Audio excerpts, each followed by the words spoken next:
board has participated in 5 closed sessions and 2 policy workshops prior to this meeting. Viewers and listeners can access the meeting today by either watching on Comcast channels 234 and 235, UVerse channel 99, or by using the YouTube link on our webpage at palmbeachschools.org. We also offer a listening-only option, which the public can access by calling 561-357-5900 or toll-free at 1-866-930-7015. The meeting ID is 1-561-880-1124 #. We'll now call the regular board meeting of the School Board of Palm Beach County to order on December 9th at 5:04 p.m. Mrs. Bass, please call the roll. District 1, Barbara McQuinn. Here. District 2, Alexandria Ayala. Here. District 3, Karen Brill. District 4, Erica Whitfield. Here. District 5, Frank Barbieri. Here. District 6, Marcia Andrews. Here. District 7, Deborah Robinson. Here. We have quorum with all 7 board members present. Also joining us on our dais is Superintendent Dr. Donald Fenoy, General Counsel Sean Bernard, Inspector General Teresa Michael, Palm Beach County Student Council President Santiago Alvarez, and Board Clerk Carol Bass. Senior staff members will join us periodically as directed by the superintendent. This meeting is being transcribed by a closed captioner, so please remember to speak at a reasonable pace so that the closed captioner can get your words correctly. Will everyone please stand for the pledge to be led by Superintendent Dr. Fenoy. I pledge allegiance to the flag of the United States of America and to the republic for which it stands, one nation under God, indivisible, with liberty and justice for all. On behalf of the board, we welcome any public speakers who are joining us in person today. While your attendance here at the board office is appreciated, please be mindful of important safety protocols that the district now has in place to conform with COVID-19 safety guidelines. Please respect this cautionary warning that in the event of an interference with the orderly processes of the meeting, failure to follow the safety protocols and procedures, or otherwise disruptive conduct, this conduct will result in removal of the person from the meeting. Please abide by these protocols so that Palm Beach County School Police officers do not have to take action. Board members, we have 1, 2, 3, 4, 5, 6. We have a whole lot of 11 sets of minutes. We need a motion to approve them. Motion by Mrs. Whitfield, seconded by Ms. Ayala. Any discussion? All in favor? All opposed? Motion carries 7-0. There have been 2 items added for good cause today, B2 and P4. Read the B2, agreement with Palm Beach County, Florida for assistance under the Coronavirus Aid, Relief, and Economic Security CARES Act. Good cause exists for adding this item to the agenda. On December 1st, 2020, the district was informed that Palm Beach County has some remaining CARES Act funds that they are willing to provide the school district to cover a portion of the district's COVID-19 related costs, such as PPE, plexiglass partitions, and cleaning supplies. To receive the funds, the school board needs to enter into a memorandum of agreement with Palm Beach County for assistance under the Coronavirus Aid, Relief, and Economic Security CARES Act before the end of the calendar year. Thus, the board approval of the MOU is needed now. The other item added is P4, personnel agenda. Good cause exists to add this item to allow employees to begin working in their new positions as soon as possible. Mr. Superintendent, do you have any items to withdraw? Mr. Chairman, I have nothing to withdraw. Board members, we have one item that's been pulled by a board member, FMPA1. There's several. Pardon me? There's more? There's more. Is it F5? Board members, F5 is not working. Mr. Chairman, I'll read them for you if you like. Would the board clerk read the items that have been pulled from consent? FMPA1, SFS1, SFS2, SFS3, SFS5, TL3, TL4, TL6. All right. Are there any other items the board members want to pull at this time? If not, we need a motion to approve the agenda as modified. Motion by Mrs. Whitfield, seconded by Mrs. Andrews. Any discussion? All in favor? Opposed? Motion carries 7-0. Disclosures and abstentions. Are there any? Seeing none, Mr. Superintendent, comments? Yes, sir. One of my favorite tasks each year is judging the district's annual greeting card contest. For the 5th consecutive year, student artists seize the opportunity to showcase their talent and creativity. And, as in past years, I had the difficult task of selecting the winners from a pool of truly outstanding artwork. In the elementary school category, student Kiara Vasquez from Binks Forest took the top spot with her festive flamingos. If you refer to the screen, you can see the beautiful artwork from the student from Binks Forest Elementary. Next, the holiday sailboat sailed to victory in the middle school category. Great job by artist Violet Polivar from Independence Middle School. And now the high school category, which was a tie. The co-winners are John I. Leonard's Maria Batista with this decked out manatee and Gianna Dietrich from the Royal Palm School with Beach Snowman. The winning designs are featured on the district's 2020 greeting cards. And now another category of winners, the district's Assistant Principals of the Year finalists. The district's regional superintendents chose one finalist from each of the district's 4 regions. And the finalists are, from Central, Justice Arone, Palm Beach Central High School. In the North region, Lincoln Elementary's Assistant Principal, Andrea Walker. Now to the South region, where the finalist is Janine Placille from Banyan Creek Elementary. And from the Glades region, our AP finalist is Altoria Henley from K.E. Cunningham Canal Point Elementary School. Congratulations to all 4 finalists. Let's give them a round of applause. The winner will be announced during a virtual celebration on January the 28th. And now, an important COVID-19 update. Over the past several weeks, I have shared information with parents, staff, and the board regarding upcoming rapid antigen testing of symptomatic students in our schools. The testing got underway this week. This is a voluntary process involving the testing of brick and mortar students who have parental consent on file at the school level. The tests are supplied by the state of Florida and administered in our schools by nurses. The Healthcare District of Palm Beach County has trained their nurses in this process. Please join me in welcoming Dr. Belma Andrick, the Chief Medical Officer and Vice President and Executive Director of Clinic Services of the Healthcare District of Palm Beach County, with an update on the process. Dr. Andrick, thank you for being here today. Hi, good evening. It's my pleasure, Dr. Fenoy. It has been a long 4 months since we first time talk about rapid antigen testing in the schools, and Dr. Fenoy said, what? We're going to do in testing in the schools? Well, COVID makes us do things that we never think we would do. So it's my pleasure to share with you. As you know, we started a rapid antigen test in the schools first day after Thanksgiving. And first week, we actually had 103 schools having supplies. We had a little glitch because manufacturer withdrew some of those boxes. But this week, we received new shipments. So all schools, as we speak, have rapid antigen kits and started this week testing as well. So far, we tested, actually, I want to tell you that since we started COVID screening in health rooms on September 11, so far we screened 17,000 students. 17,000 students presented with the symptoms or developed symptoms in a school and were sent to the nurse. Roughly half of those kids, around 8,000 kids, were sent home for testing, recommended testing. Now we will be able to test those kids before we send them before we send them out. Of those kids recommended for testing, around 10% of them were positive. So that's kind of just to kind of have a big picture. But in last 2 weeks, with the rapid antigen test, we tested 82 students, and 2 came back positive.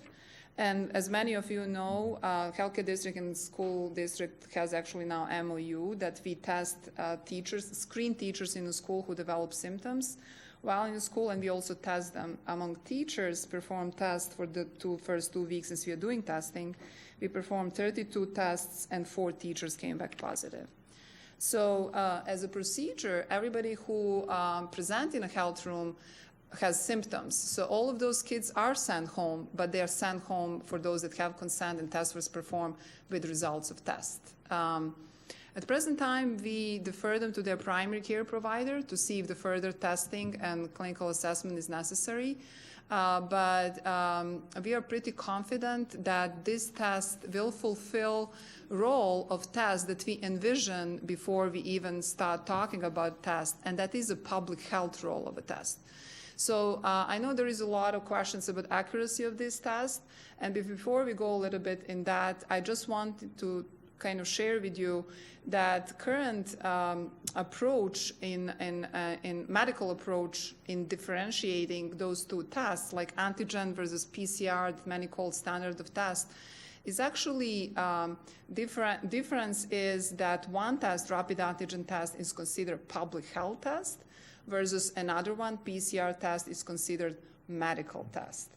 So it's philosophical approach, what we are trying to achieve in our health rooms. And we all kind of health leaders who kind of implemented a COVID program in the schools this year, we came to conclusion that we really want to public health. We see role of the nurses and school program this year in this pandemic time as our public health role.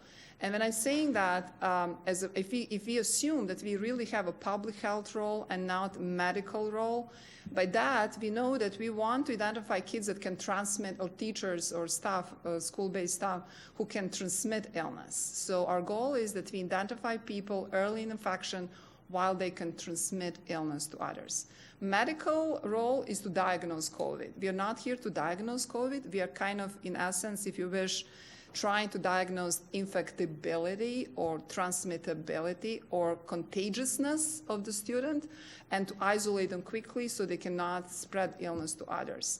It's on parent and guardians to take that children to the primary care physician to decide if PCR testing is needed or not. From our perspective, if the student has negative rapid antigen test in the health room, with high confidence, we know that that student cannot transmit illness to others. If that student goes now for PCR test, that test might be positive. That does not mean the rapid antigen was false negative. That means the test was test indicated that this student cannot transmit illness because this test has high accuracy during the first 7 days of infection. That means 98 to 100% sensitivity and specificity, while as long as this is first 7 days of infection, regardless of symptoms or not. However, we do symptomatic children, and that's why those symptomatic children are sent to their primary care to decide the further course of diagnostics or return to school. And that's kind of short summary of test accuracy. I'm open for any questions. I know you have probably a few. Questions from the board? Dr. Robinson? Thank you. Thank you, Dr. Andrick. So I want to see what you think about the way I've been explaining these tests, right? Because you could talk about public health versus medical. I'm not sure what that actually means to somebody's mom, right? So, what I always, in explaining it, I compare it to pregnancy test, right? And so everybody knows that the day after you have sex, your pregnancy test is not going to be positive, even if you're going to deliver in 9 months, right? So you have to be pregnant enough, like be producing enough HCG for the test to be positive. So everybody, I think, gets that, right? And some of us remember, far enough back where you had to be significantly pregnant before the test was positive. So I compare that to the antigen. Like you have to have enough viral load for the antigen test to be positive. If you have a lower viral load or are less pregnant, in this analogy, the PCR might be positive, but the antigen test will be negative. And so from everything I've read, though, and I'm really saying this to be reassuring, to support what you said, is that the antigen test really does correlate more with infectivity. So people will have a positive PCR but have such a low viral load that they technically are not contagious, but they might be in 3 days, right? And so So the current science, that front load of PCR positive versus antigen negative is really just a matter of few hours. It's more that we are talking about, and that statistically is non-significant, right? So we are more importance is about end tail. if the antigen test is negative, PCR might be positive because that infection is going toward end tail of the viral load that can be proven by PCR. And actually they're doing different, this is a protein, this is RNA. So you need like 1,000 times more virus to have antigen positive than the PCR. But I cannot, if my antigen test revert, The hell was that? Oh, excuse me. it's not me, I promise. It was a table that fell. You can go ahead, Dr. Andrew. You took care of it. Okay, sorry. Oh, Lord. So it's true. So but that PCR is going to pick up still this infection is positive. That person cannot transmit illness anymore because that drop in viral load is long beyond when we can transmit illness. That's why it's a little bit different in pregnancy test because it's not about false positivity, it's transmissibility. We don't have any more. So from medical standpoint, it's important for us that we know that we had a COVID. Maybe it's going to come in a picture, somebody will ask you, do you have a COVID when you got vaccine or something, right? So it's important from a medical perspective to know that.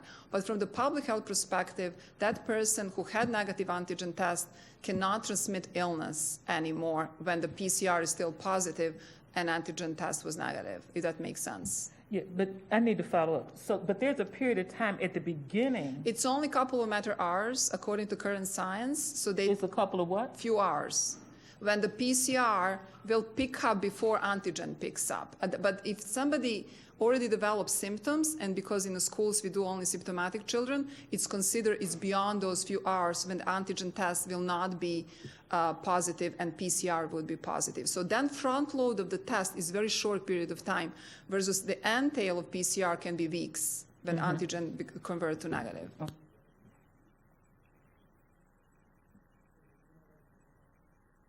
Do you have another question, Dr. Robinson? Mrs. Whitfield? Thank you. That was actually a great discussion that you guys just had, really cleared up some things for me. But one question I do have is that if a child comes in and they have a negative antigen test, are we asking them to get another test if symptoms don't resolve within a certain number of days? Is there an opportunity for that being in our discussion with them? So we recommend to go to see their primary care physician. We are not getting into the medical relationship between patient and their doctor. We see our role as a public health role and recommendation to see their doctor. So we feel confident that that child does not have a COVID at that moment. That child was sent to the health room because they have symptoms. So that child should go home because they have illness, and they should come back when they either feel better or they see their primary care provider. From our perspective, they don't have COVID infection, so they do not need to stay 10 days in isolation like we would say if somebody is a positive, right? So that's from public perspective, it's between parent and their primary care if they're gonna have a PCR to see if they're maybe on that end tail of infection or they have something else. But we are not getting into that in a health room. Are there any questions? Mrs. Andrews? I just want to say thank you for all the work you're doing, the health department partnering with our leaders here, our administrators, and in our schools where our teachers, our students, and now to have the testing proportion that has come down from the state. We couldn't do it without you, and your help has been so tremendous for us being at the place where we are here in Palm Beach County. So thank you for being here tonight, and we appreciate your continued work with us to keep us safe, to keep us healthy, all of us within the school district of Palm Beach County. Thank you. Thank you. We really appreciate that. And thank you for all school nurses. They just started testing. They see positive tests for the first time. You know, it's one thing when you know somebody's positive, another one is when you see that in front of you. So, you know, psychologically is like kind of a little bit different, but they're really troopers and equipped with knowledge and great will, like all of us here, that we just need to live through this year. We just need to live through this. I think we position ourselves really well that we can do that for the rest of the year, the way how we do that, and not have transmissions in the schools and just live our semi-normal life to the end. Thank you for having me. Thank you, Dr. Andrews. Thank you for coming this evening. Mr. Dr. Superintendent. Andrew, thank you so much. At this time, if I could have the Deputy Superintendent come forward to introduce one of our brand-new, spanking-new principals. Thank you, Dr. Fenoy, and good evening, board members. We all need to congratulate Gail Harper on her retirement from Northboro Elementary School. This opened up a great opportunity for one of our very talented leaders to take on the role of principalship at Northboro Elementary School. It is a great pleasure to introduce you to Mrs. Chanda Kinlaw. Ms. Kinlaw. Thank you.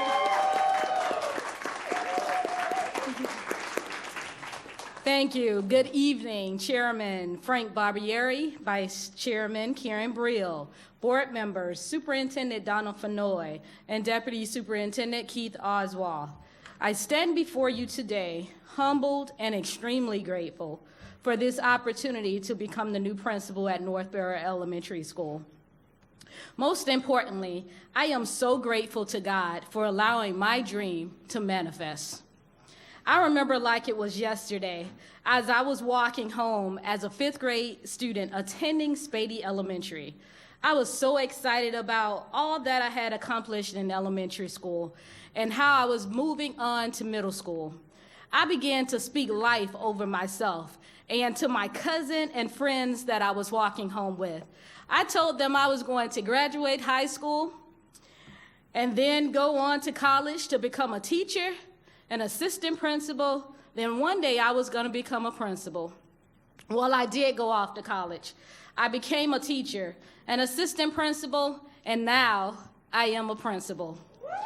As I embark upon this journey of fulfilling my dream, should I say my destiny, I encountered some obstacles, disappointments, and days that I felt like giving up.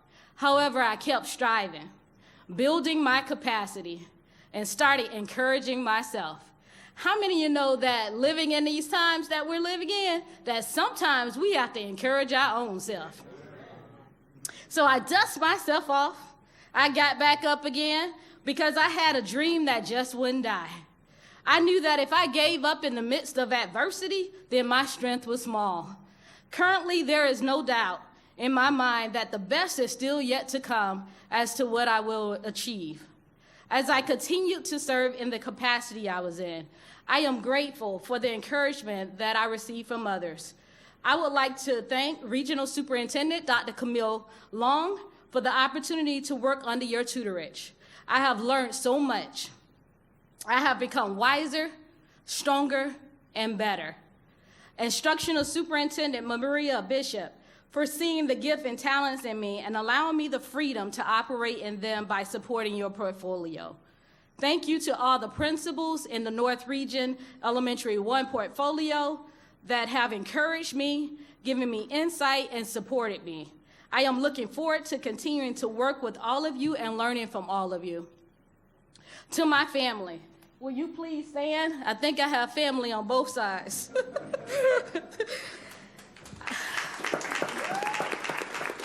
I would like to thank my wonderful husband for all of your support, for being my biggest cheerleader, my accountability partner, for telling me the truth no matter what.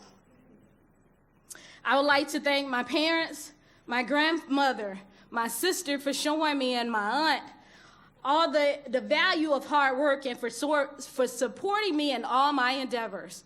My children, my grandchildren, now my church family, for accepting me as your mom and Jiva, and for being here to support me tonight. To the board, I truly do not take this opportunity for granted. I will work hard to build relationships with Northboro Elementary students, teachers, staff, and the community to create a climate and culture where everyone feels valued, cared for, and respected.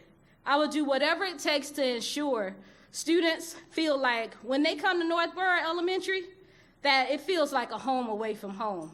Well, they can learn in a positive atmosphere that welcomes exploration and enhances their confidence to excel academically. Thank you so much for this opportunity.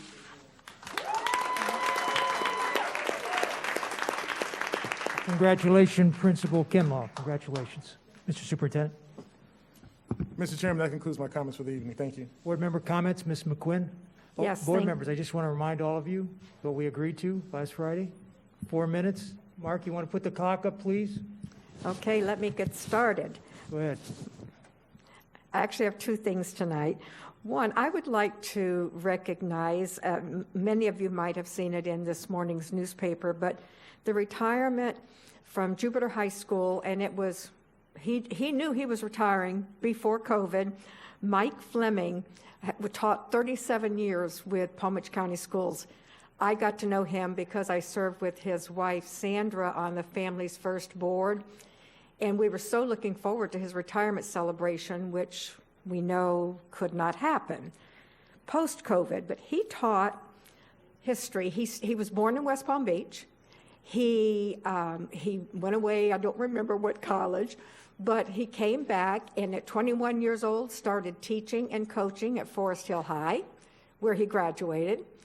And then after about 15 years or so, his family moved to Jupiter, and he's taught at Jupiter High Advanced Placement History for 20 years. And I just think it's so awesome that he just loved teaching. He never wanted to do anything else. And so now he is writing a book about growing up in Palm Beach County. So I wanted to give, I forgot about the special recognition of the newspaper. I was going to do it anyway, and that's what reminded me. He's so popular with the students, and he really pushed them hard. He made them come on Saturdays and that kind of thing to study.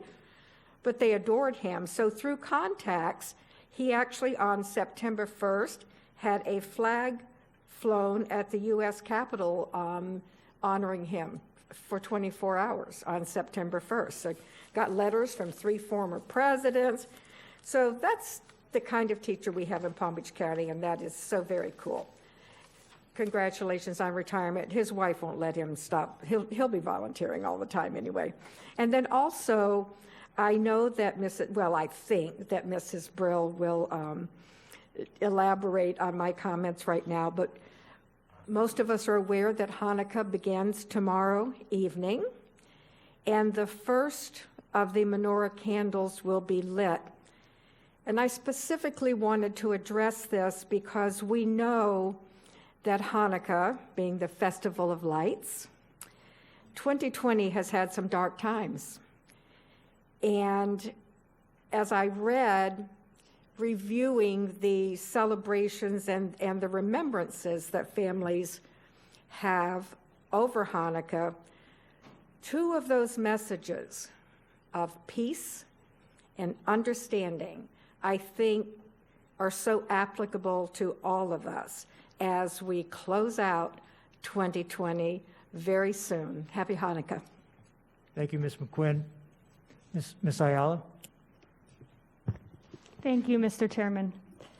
I'd like to take a minute to thank the Forest Hill Latinos in Action group and Ms. Yesenia Reves Rivero for inviting me to join them last week, share my journey, and also have an opportunity to be inspired by theirs. It's been one of my favorite things so far, is the opportunity to speak with our students, even if virtually.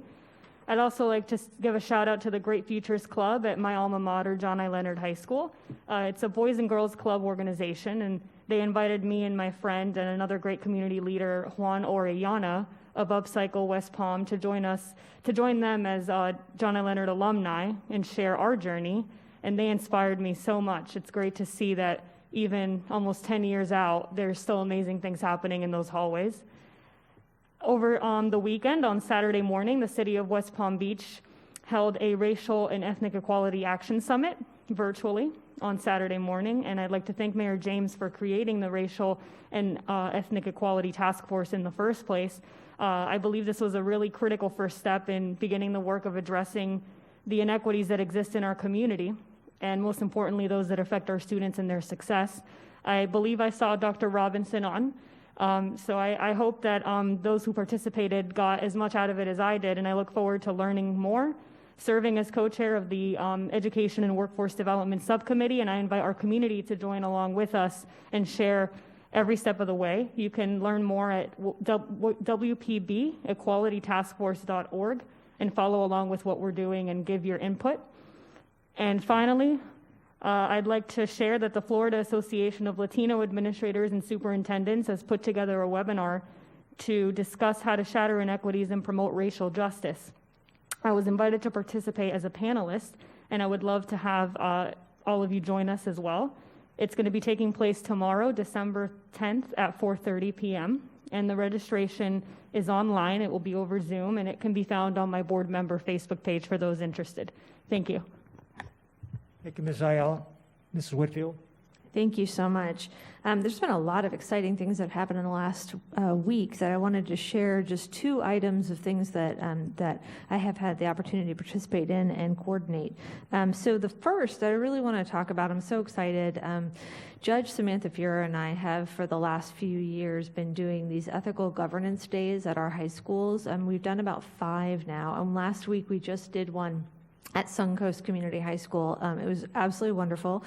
We ended up with 430 plus children on Zoom, and we had 9 different speakers that participated from the elected levels within our government, also from our attorneys, our state's attorney's office, and defenders. So it was really a wonderful day. The children got a lot out of it, and I just want to say a huge thank you to Suncoast High School, to Principal Catherine Corner, and the coordinator from the school, Mr. Gavin Seidel. I told him that I would mention this event because it really was just an unbelievable effort to coordinate that many children and get so many classes online at the same time. So that was huge, and I want to say a thank you to him. Next, I want to mention Leadership Palm Beach County. Today was our Education Day. Once a year, I work with Lisa Williams-Taylor from the Children's Services Council and a team of about 5 people, and we put together a day focused on education to teach all of our leaders within the community all about the different facets of education. And so we went from K-12 education, early childhood. We covered our legislative priorities here as a school district. We went through and had Palm Beach State there, so we covered higher ed. We even got in Oxbridge and Palm Beach Day. And we had a lot of people from the mental health world on today as well. So I was very proud of that work. We even have Mr. Ed Tierney as one of our members in the class. He was a student today, and we got to teach him, which was always fun. And I just want to say a huge thank you to the whole team of people who worked on that to try to educate people on education and how we do it here in Palm Beach County. And finally, I just want to take a minute to say just a bit of a sad note and recognize someone of great importance to me within this community. We lost a great friend to education right before Thanksgiving, our Fred and Ed Tanser. He was an attorney at Gunster and a huge volunteer within the school district. He was somebody that I met early on when I was first campaigning, and he believed in me and just showed me what true service looks like on levels that, you know, I think we could all aspire to be. He was most recently the chair of our Education Foundation, and he is the one who inspired me to get involved in the American Heart Association and brought me onto that board. And I think we lost someone who is just super important to this community. And I just wanted to take a quick minute to thank him, thank his family for all the work that they have done within this community. And I hope that we can all just be a little bit more like Ed every day of our lives. Thank you. Thank you, Ms. Whitfield. Mrs. Andrews. Good afternoon to everyone. You know, this is the last official board meeting for the year, and this is the month of December. We're closing out the year. It just gives me a time to say to all of you, thank you. I'm just really thankful to be a school board member within the District of Palm Beach County, to be elected by my community, and to work hard for the students, the schools, and the community. This has been some year, the year of 2020. It has been, and it's still a challenge for all of us. Health crisis, education crisis, economic crisis, food crisis, social, emotional, and mental crisis, job crisis, just to name a few. 2020 has been a hardship for so many people because of the COVID-19 pandemic, and many people have lost their lives. So this is a special time of the year, and I want to take a few minutes to say thank you to everyone, especially to those who work very hard every day to help our students and our schools. Our fabulous teachers, I see you when I visit you. I see you on remote. I see you working with our students. To the principals, you've been leading. You're in the schools. You're there every single day, leading in the middle of this pandemic. I see the staff here at the district and all across the school district, out there in the area offices, out there in maintenance, in transportation, in the trucks, going to and from the schools, taking care of the students, the custodians keeping the schools clean. I see you right here in this building tonight, making sure that we're safe. I see you in the schools, wiping down and making sure everybody is going to be safe. I see you, and the list goes on, and I love you and I appreciate you. To our courageous students, which you've been really courageous during the year of 2020, through remote learning or brick and mortar, I'm so proud of you and all of your efforts. You're getting the job done. I see how you keep your mask on when you're in the classroom and you're working so well with the teacher. I see you on remote, how you're raising your hands and you're answering those questions. This is the season of hope, peace, and healing. And as we go home to celebrate the holidays, I wish for you the very best of everything positive in the spirit of the season. Take the time to dwell on the blessings many of us have received this year as we share our blessings with others who have been hit hard by this pandemic, COVID-19. I must say, I do believe, and Dr. Robinson, I heard you earlier today in the closed session, that you had hope and you believed. And I believe, and I think this board believes with the superintendent and the entire board, that better days are coming. Merry Christmas, Happy Hanukkah, Happy Kwanzaa, and Happy Holidays.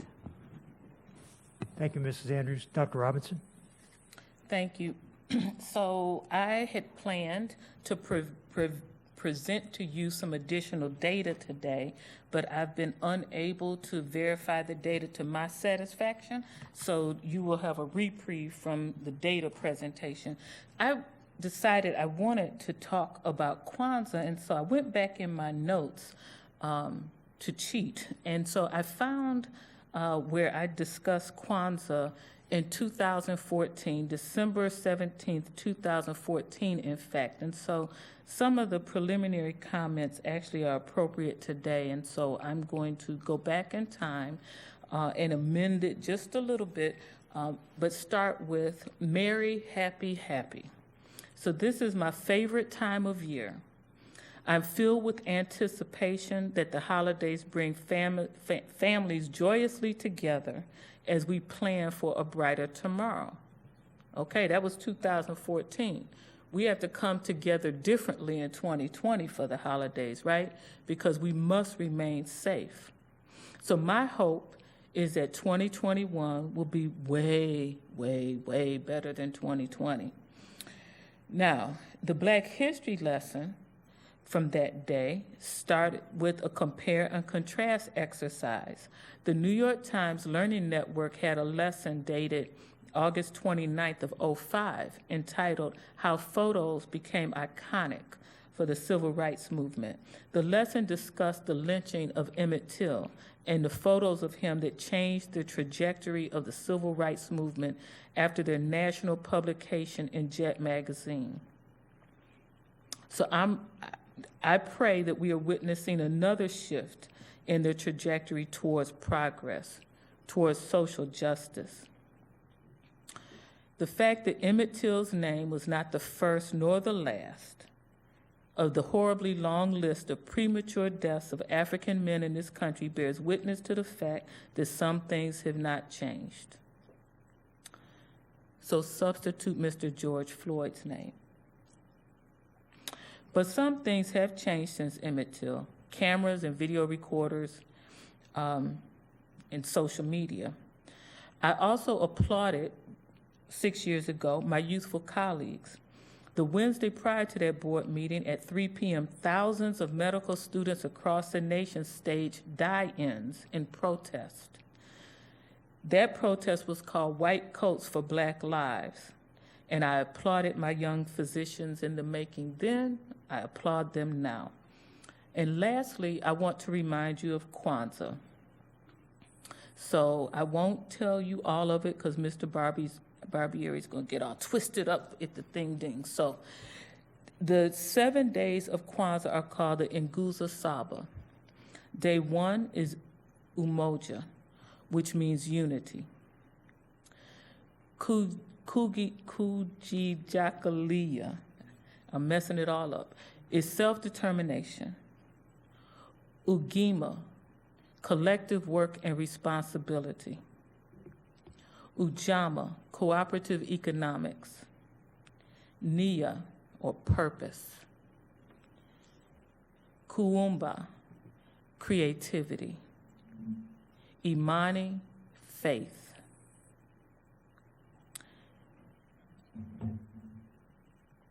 Oh, I skipped one. Did I skip Nia? Which is purpose. Okay. So I'm off my game tonight because I need my data, but I want to remind you of the principles of Kwanzaa, the Nguzo Saba, which we should follow every day. And thank you for not dinging me. Thank you, Dr. Robinson.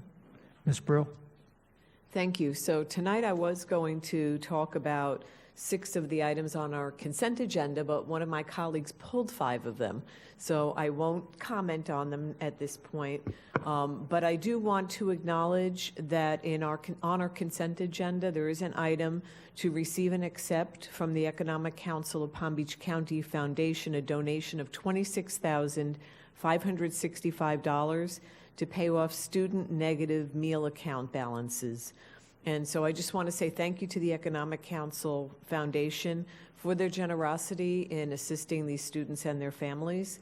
Now, usually at this meeting, which is the last board meeting before the holidays, I read an appropriately revised version of 'Twas the Night Before Christmas, but this is an atypical year and I will forego that. And Dr. Robinson, I'm off my game too because Mrs. McQuinn, I really appreciate your mentioning Hanukkah because I haven't taken out my menorahs yet. So I would be in big trouble tomorrow night in my house.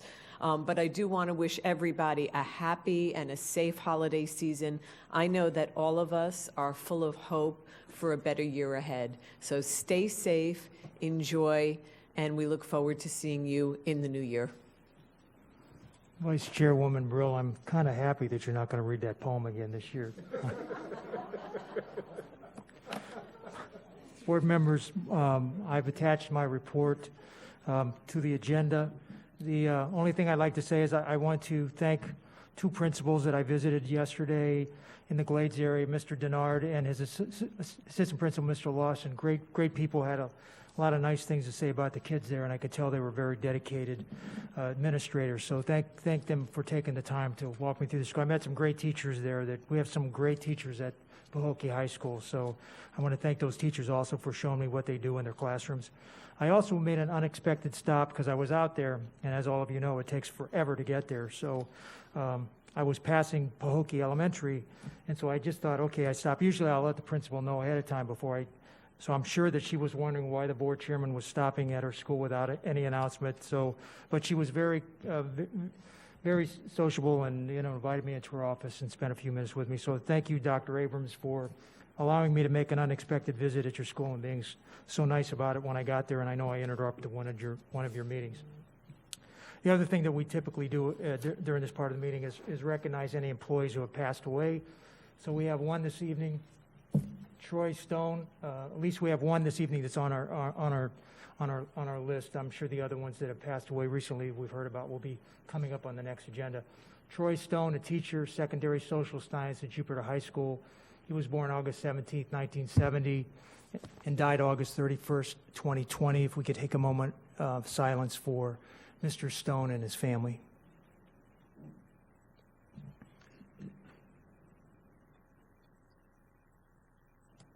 Thank you all very much.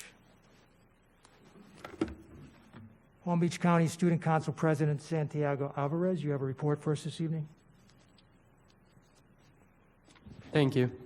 Throughout the past few weeks, the County Council has continued to work towards embracing all of these new changes and making this the best year possible.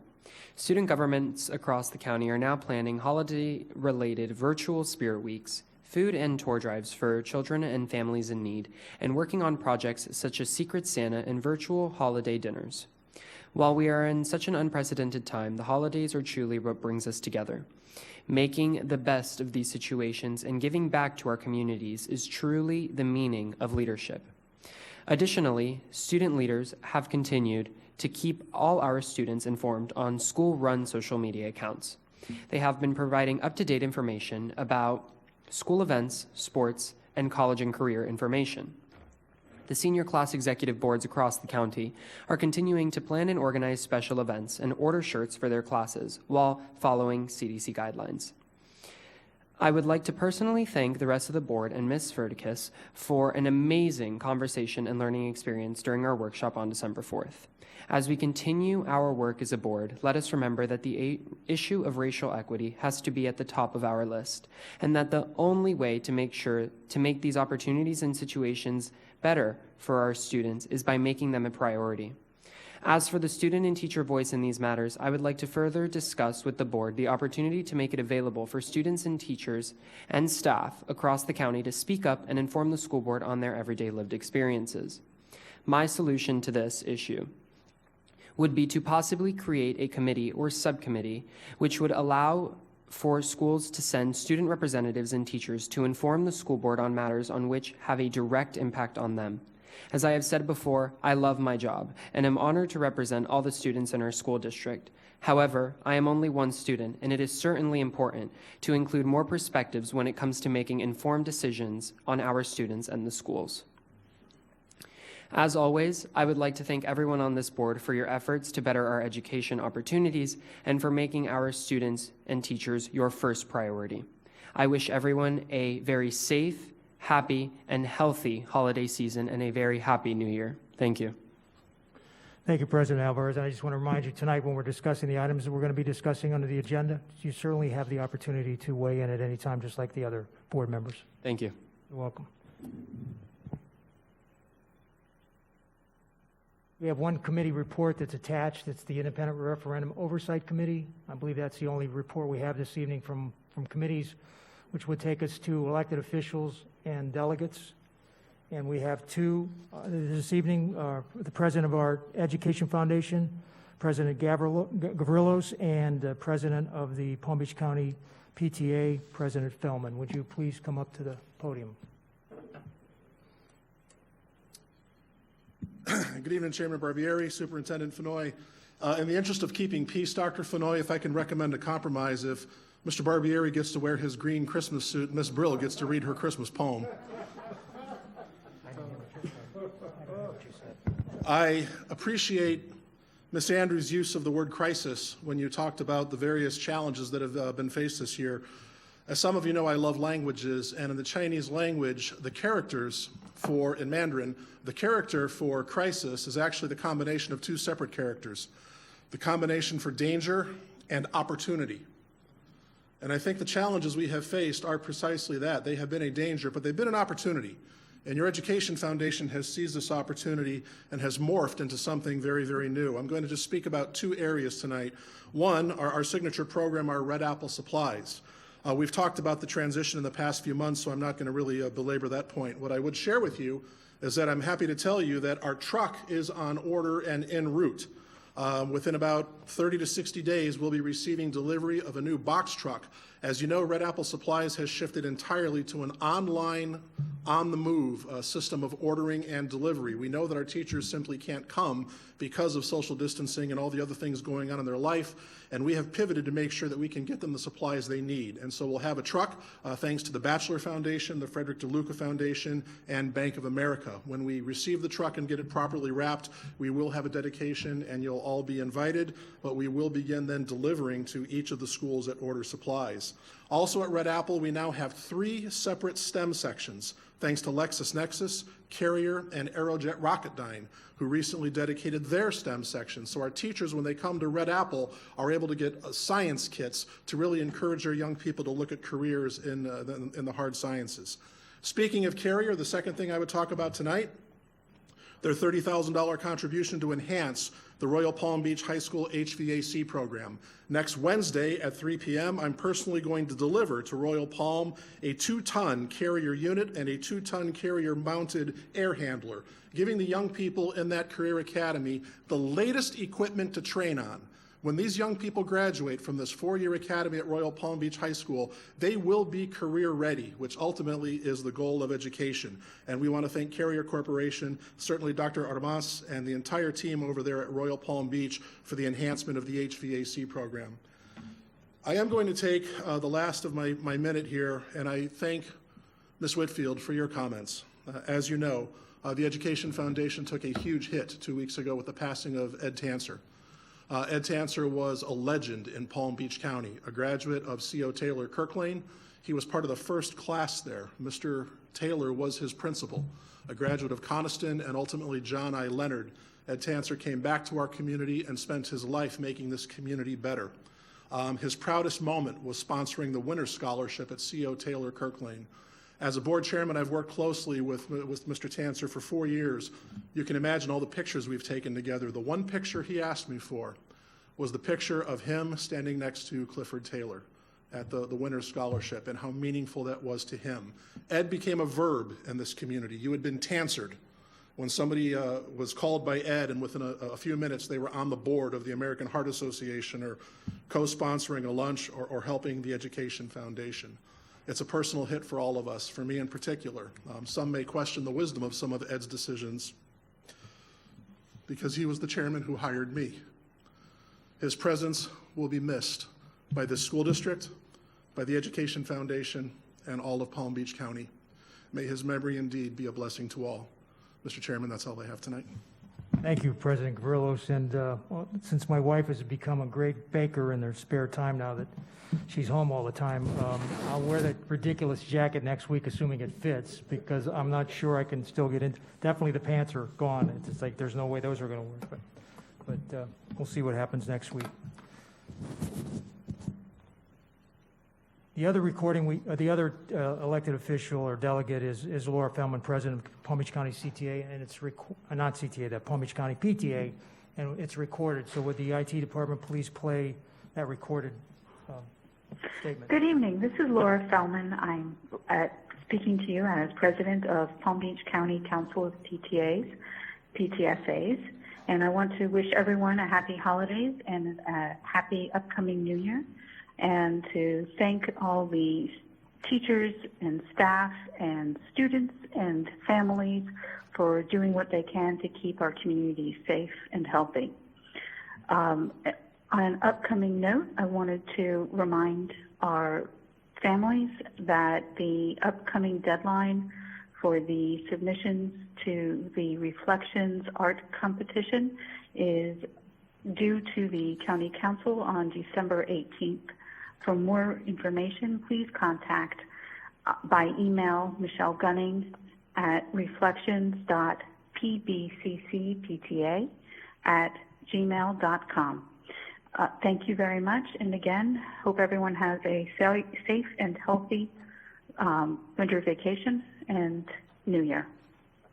Bye.